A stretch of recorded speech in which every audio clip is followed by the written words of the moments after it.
Hi everyone. So the other day we had this Diablo 4 Campfire chat, this live stream here where they sat down and talked to us about what is coming to the game. You might have seen this already. It was like 2 days ago, but I didn't get around to making a video about it yet. But a lot of people kept asking me for my thoughts on it. So here we go. I have a little summary here of what they talked about. So just like a few bullet points, and there's actually some really amazing stuff coming, including buffs to various builds, especially the underperforming ones. So in this developer live chat, they mentioned that they have done most of the nerfs that they were trying to get out for now.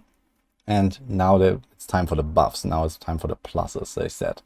So that is actually quite exciting. And I think there's still a lot of potential for lifting up some builds that are really bad. I think, for example, Rogue is in a really good spot, but there are some builds, Upheaval, the Blood builds on Necro, a bunch of stuff on Zorg, for example, that all just doesn't really feel so great. So I think this is probably what we're gonna see there. And there is a patch coming before Season 1. So if you don't know, Season 1 will start in around 4 to 5 weeks from now. So we don't have the exact infos about everything yet, but this is a timeline. And before that, there will be this balance patch. And also a huge buff to Nightmare Dungeon Sigils. So you might have seen this from all the farming strategies that are floating around right now. People are mostly farming normal dungeons and not nightmare dungeons, because they are generally somewhat more efficient. Now, personally, I've been doing almost exclusively nightmare dungeons since the game's launch, because I really like them and I think they're fun. But they want to clearly incentivize you to actually do them, because this is like the true end game, at least more than normal dungeons are. So they are buffing the XP that you get there in some way. I assume it's probably mostly the closing XP. And also that you can teleport to a nightmare dungeon now. So a lot of people were complaining about the long travel. Some dungeons are like super far away, and they're actually completely removing that. Well, my thoughts about that is I would have really liked to see the open world being buffed. Maybe with more interesting stuff that you find on the way there, or at the very least there should be kind of like a viable alternative of actually traveling there and doing stuff on the way. With more, for example, some of the seasonal content that can pop up, on the way there or something like that. I kind of enjoyed doing that, actually, doing like an event there, doing like a little goblin chase here or something like that. But I can also see that people just want to blast and just, teleport to the dungeon. So I think it's generally a welcome change, but I think it has a bit of like a negative impact as well. But I mean, this is always something that can change with adding more interesting stuff out there. Then we have the Season 1 patch. So what you need to know is for Season 1, your Renown will reset, but your Altars of Lilith and your Exploration progress will carry over. And those will also give you Renown already. So what this means is that you'll most likely kind of like head start the season with like at least Renown 1 and 2 complete in every single zone. So you get your 5 skill points, you get 5 potion slots, and then you're probably like well on your way for Renown 3. It should be somewhere around that. So you basically start out relatively powerful on your level 1 character. You don't have to do much to get your second skill point in each of the regions. And then you can also skip the campaign and level from level 1 doing the remaining Renown. I know a lot of people don't really like doing the Renown grind again, but personally, especially with this head start that you get, I don't think it's really such a problem. I'm kind of a fan of Renown. I kind of like doing this variety content instead of just grinding dungeons like 1,000 times. So for me, this is actually kind of fine. But I know that some people might be disheartened by the Renown grind. I think that long term, they might actually make some adjustments to this to make it easier, so you don't have to go and do like, the same side quests for the 10th time or something like that. Realistically, I think they might add just more sources of Renown over time. So for example, they can do local events, they can do maybe seasonal content even that you want to do anyway for certain rewards or so. So there are definitely some possibilities here. And I think that it's not going to be as bad, really. We're going to have like Renown, speedrun strats, and all that stuff. Another thing is they're going to lift the materials cap. So you might have seen this, or maybe not yet, but basically every single material that you have in this material tab caps at 9999, which is hilariously low. Like even before hitting level 100, I was reaching some of those caps on like rare crystals, on rawhide. When I run a dungeon, there's rawhide everywhere, cluttering the screen on certain monster types. And even like sigil powder caps at 999, and you need like 450 to craft a single tier 100 sigil with a 1 in 10 chance. So you need like 4,500, like almost half of your cap to even try to craft a tier 100 sigil, for example. So this is obviously really stupid. And that is apparently getting changed.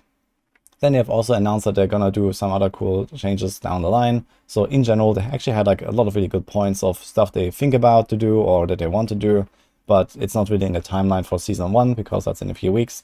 But for example, for Season 2, the hardcore players can rejoice. So this is a really good change they have announced here. Scroll of Escape is finally getting fixed. If you don't know the Scroll of Escape, it's a hardcore only consumable that allows you to instantly teleport to town. It drops quite rarely. And it is also intended to be a disconnect protection tool. So it's supposed to trigger automatically on DC. And this was something that the devs already stated like 3 years ago or something, that this was in the game. And well, it has never worked so far. So we have one more season of pain, but then it actually has some real disconnect protection value, it seems, in Season 2. So I'm really looking forward to that because, well, we did see a lot of rip clips that were not at the player's fault, let's say. So hopefully this will improve. They also changed some resistances, or they're looking into that. So right now you might have seen that. For example, I made my survival guide video. Resistances in Diablo 4 are like atrociously bad. So there's something you actively want to avoid because it's just so bad and other stats are way better. So they are looking into that. I guess they're going to be some change to like the armor formula or the resistance formula or something like that. We'll see. And I guess a lot of people will be happy about this. The gems will go into material tab. So a lot of people are complaining that the gems are cluttering your inventory. Personally, I didn't really feel like that's such a problem because you just stop picking up gems very early in the late game anyway. So they're making this like a currency item, so to say, and you can like directly socket them from the jeweler, for example. So that is kind of nice. In general, it seems like they are like looking at ways to improve quality of life a little bit. And they also said that while they are developing the new seasonal content and they really want to focus on making like, big season updates with, lots of new stuff to try, new gameplay, etc. They also are trying to like slowly work on improving the game overall, the mechanics, the quality of life, maybe even UI or something like that. So let's see. What you need to know is that, they didn't mention a few topics that were kind of like interesting to the community, I'd say. So no storage function in the stash. No crowd controls, like a lot of people were complaining about crowd controls. Then we have no mention of loadouts or something like that, where you can like maybe swap between 1 or 2 builds at the same time, and also no overlay map. Yeah, so this is what you need to know for this developer update. I think it was overall really nice to watch. It was like a 1.5 hour video. I have the full VOD link in the description if you want to go check it out. Generally, they're doing a pretty good job with the communication, I gotta say, and I'm quite happy to see that they're active, that they're picking up some topics that are interesting and actually giving us something to look forward to. Personally, I'm quite looking forward to those future updates. I think it's going to be pretty great with more balance changes and with the Nightmare Dungeon changes. It will also generally speed up the progression to level 100 because, at least based on my experience, farming to level 100 is already kind of a viable strategy in Nightmare Dungeons, and now if they get beefed up a little bit, they reduce the travel time. I think that the Nightmare Dungeon farming strategy will probably improve by at least something like 25%. So that will literally cut off like 1 or even 2 dozen hours or so on your way to level 100. As long as you have not been like fully abusing all those like dungeon reset strategies with like the flavor of the month or flavor of the day, like best dungeon right now or so. I think that reducing the overall grind and time needed to level 100 is not such a bad move. I think it's totally fine if like an efficient player can do it in something like 50, 60 hours or so, and then more casual players more in the 100 hours end or so.